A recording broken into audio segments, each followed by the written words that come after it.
Good morning, class 8. Hope you all are fine. Today, I'll teach you chapter 25 from your civics section, Importance and Principles of Secularism.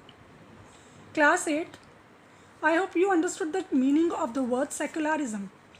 Secularism means all religions are equal.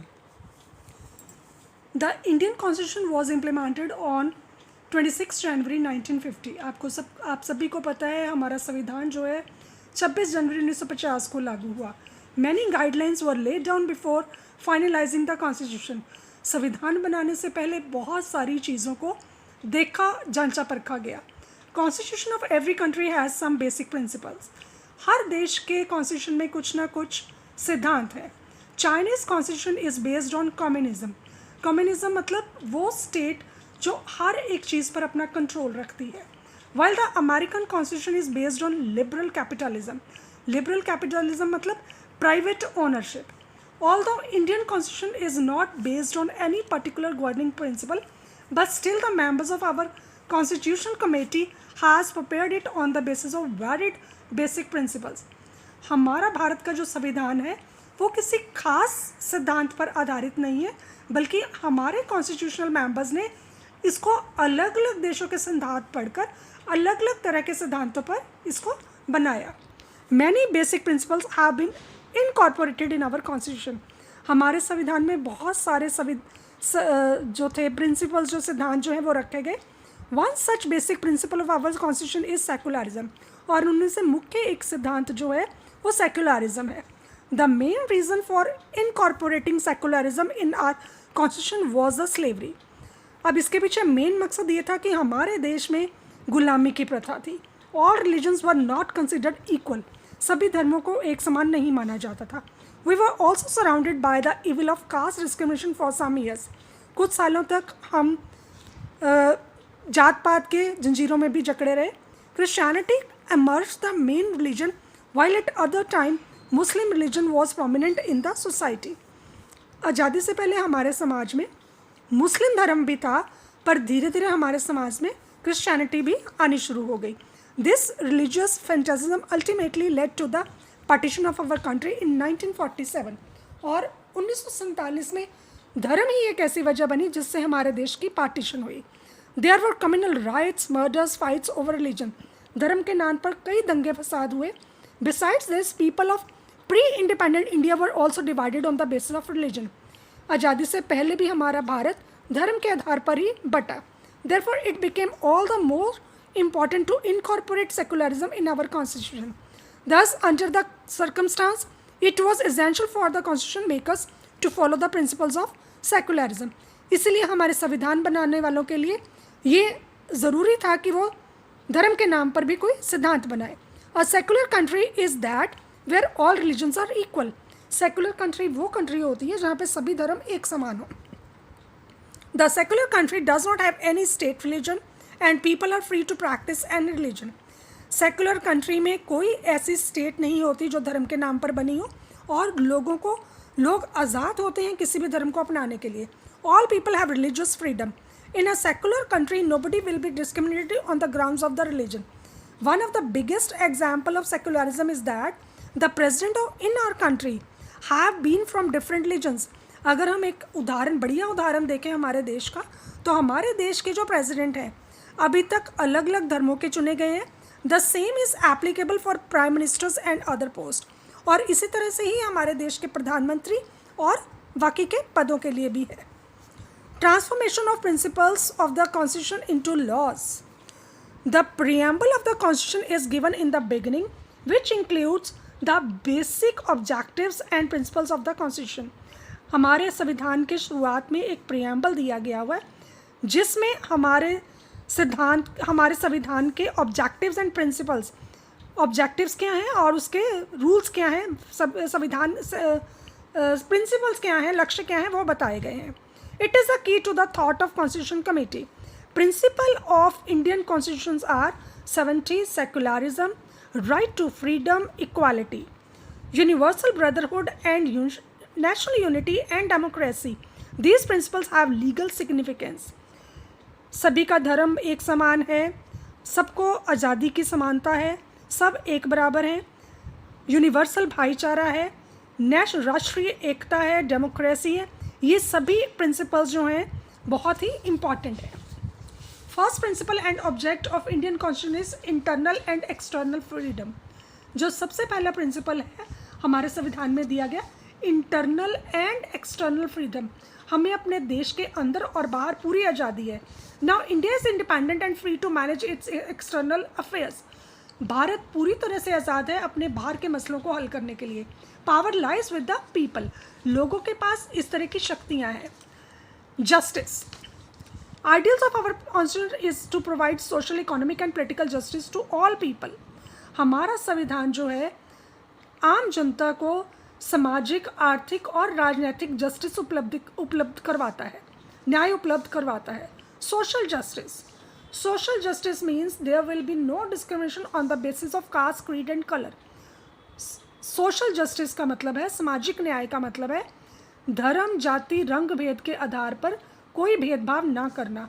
In the third chapter of our constitution, first fundamental right to equality, article 14 to 18 removes all social inequalities.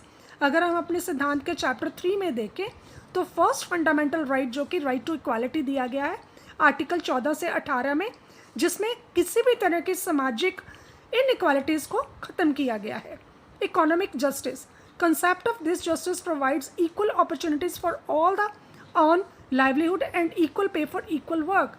अब इस आर्थिक न्याय में हमें ये provide किया गया है कि सभी के लिए काम के रोज़गार एक समान है और एक जैसे काम के लिए सबको एक जैसी ही पे मिलेगी। Every individual would get adequate pay for the work done by him. अगर कोई इंसान कोई भी काम करता है तो उसको पूरा मेहनत ताना दिया जाएगा। Directive principles of state policy article 36 to 51 are included in our constitution to ensure economic justice. हमारे संविधान के आर्टिकल 36 से 51 तक हमारे ये सारे जो अधिकार हैं वो समेत है। पॉलिटिकल जस्टिस, राजनीतिक न्याय। Concept of political justice provides political rights to all without any discrimination. These are right to cast vote, हमें सभी को वोट डालने का हक है। राइट टू कंटेस्ट इलेक्शन, हम किसी भी पद के लिए वोट में खड़े हो सकते हैं। Right to hold public office, हम कोई भी पद अख्तियार कर सकते हैं। राइट टू क्रिटिसाइज गवर्नमेंट, हमें सरकार को क्रिटिसाइज, बुला भरा कहने का अधिकार है। Right to form political parties, हमें कोई भी राजनीतिक पार्टी बनाने का अधिकार है। राइट टू पिटिशन, हम कोर्ट में कोई भी पिटिशन दायर कर सकते हैं। Freedom, in the preamble of the constitution, right to expression of thoughts, faith and right to worship had been included. Freedoms has been secured as fundamental right. Citizens have been allowed to approach judiciary to materialize these fundamental rights। हमारे संविधान ने हमें अपने ख्यालात, हमें अपना धर्म चुनने का और किसी पर भी भावना दिखाने का अधिकार है। ये हमें फंडामेंटल राइट्स में दिया गया है। अगर किसी भी सिटीज़न के ये अधिकार जो हैं उनका हनन होता है तो हम कोर्ट में अपने अधिकारों की सुरक्षा के लिए जा सकते हैं। Equality, 14 to 18 of the Indian constitution state the right to equality in various manners. हमारे संविधान के 14 से 18 तक के आर्टिकल में हमारे कई तरह के अधिकार शामिल हैं। All are equal before the law, न्याय के सामने सभी एक बराबर हैं। All the titles were abolished except the academic and defence title. कोई भी टाइटल जो हमें मिले हैं वो सब ना के बराबर है सिवाय हमारे एकेडमिक और डिफेंस के। No special right is given to people of particular caste, creed, community और any special section of society. समाज के किसी भी धर्म को, कास्ट को, किसी भी कम्युनिटी को, जाति को या किसी भी खास समूह को कोई स्पेशल अधिकार नहीं मिले गए हैं। Special powers have been given to the judiciary to implement the right to equality. Judiciary has been given the right of judicial review. Now all the citizens are equal in the eyes of law। मतलब न्याय के नज़र में हम सभी एक बराबर हैं। ब्रदरहुड, भाईचारा। Indian constitution encourages the citizen of India to spread universal brotherhood. भारतीय संविधान भारतीय लोगों को एनकरेज करती है आपस में भाईचारा बढ़ाने के लिए।